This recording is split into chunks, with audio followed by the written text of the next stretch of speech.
With all of that said, here are the 5 quick characteristics we can clearly establish and say about the afterlife without relying on scripture. Okay? The first one. And of course, all of this, because we're basing it on reason, it's based on what we've already established, which is there is an afterlife, and we proved the afterlife through divine wisdom, that God has wisdom, He acts with purpose, and divine justice, that Allah subhanahu wa ta'ala will re-establish fairness, justice in this world. Okay? Those are the 2 principles we are building all of this on. The first characteristic.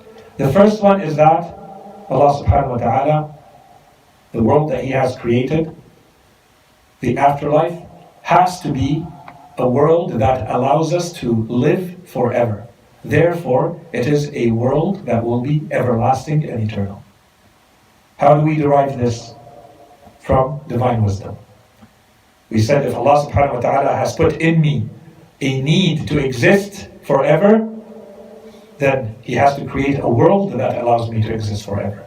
Rule number 1, the afterlife is eternal and everlasting. I can prove this with reason. Rule number 2, Allah subhanahu wa ta'ala, which is the example I just gave, Allah subhanahu wa ta'ala has put in me needs, wants, faculties, perfections that can only be reached in no way in this world. So that world has to have characteristics that allow me to reach those perfections fully. Okay, and inshallah we're going to get into a lot more details related to that in the future. But one example of that is, for instance, to live forever. That's one example. There's a lot more. The third is that we know in this world there is good and there is bad. No more details. I know for sure that there is light and dark. There is good and bad. Good and evil. That much I know. That much I see. That much every human being should recognize. Therefore, that world has to be a world that will treat, that will deal with differently good and bad. This is established based on divine justice. More than that, if this is a world in which there was unfairness and injustice, that world has to be a world in which there will be full fairness and full justice. So not only does it have to accommodate good and bad, or those who are good and those who are bad, it has to accommodate them fully. So you remember my example of someone who saves the lives of 10 or 100 or 1,000 people? Or my example of someone who kills 1,000 or 1,000,000 people? You can't do anything about it in this world to reestablish justice. That world has to be a world that allows you to reestablish justice. This is the kind of world it has to be. How? I can't tell the details. But I know based on reason that it has to be that type of world.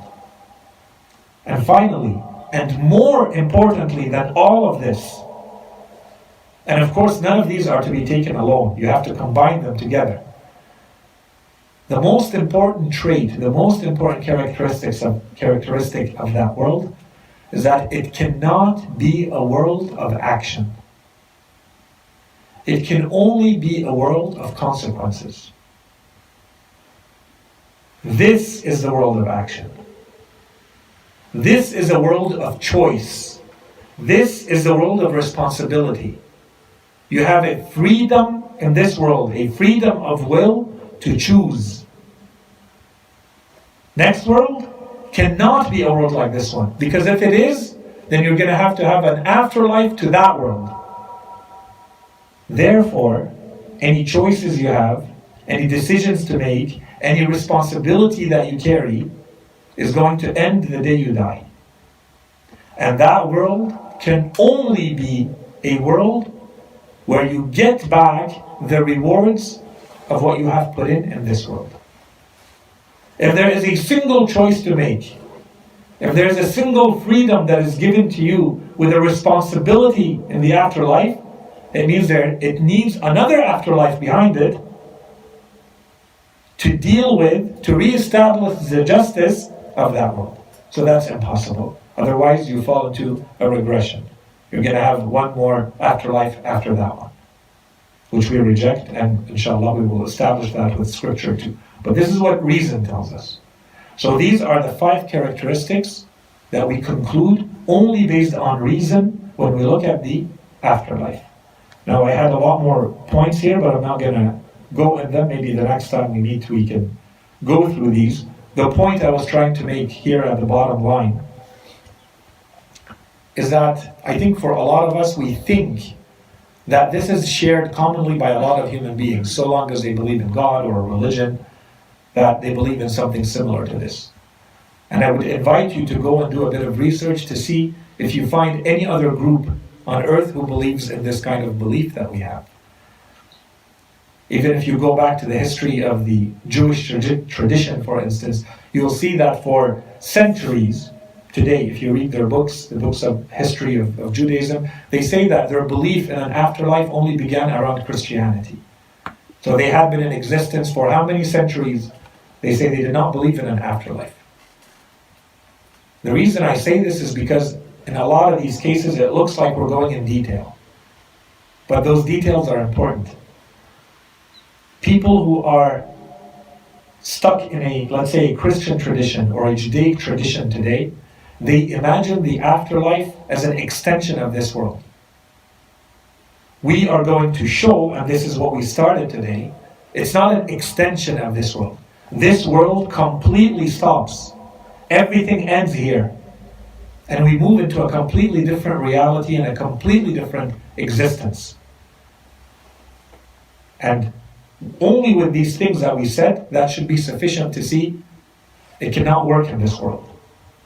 We need a completely different world with its own natural laws to allow for these things that we just proved rationally to be the case.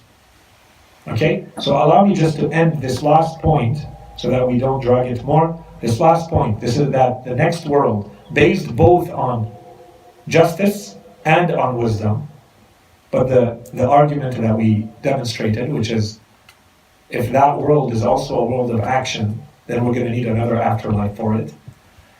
But this is because it's both based on wisdom and justice. Let's look at a word, a famous word from Imam Ali alayhi salam, although we said this is only rational. Look at it rationally. But a word from Imam Ali alayhi salam, which is very famous, but I wanted to give you the full quote from Imam Ali alayhi salam, just so that you know where it comes from.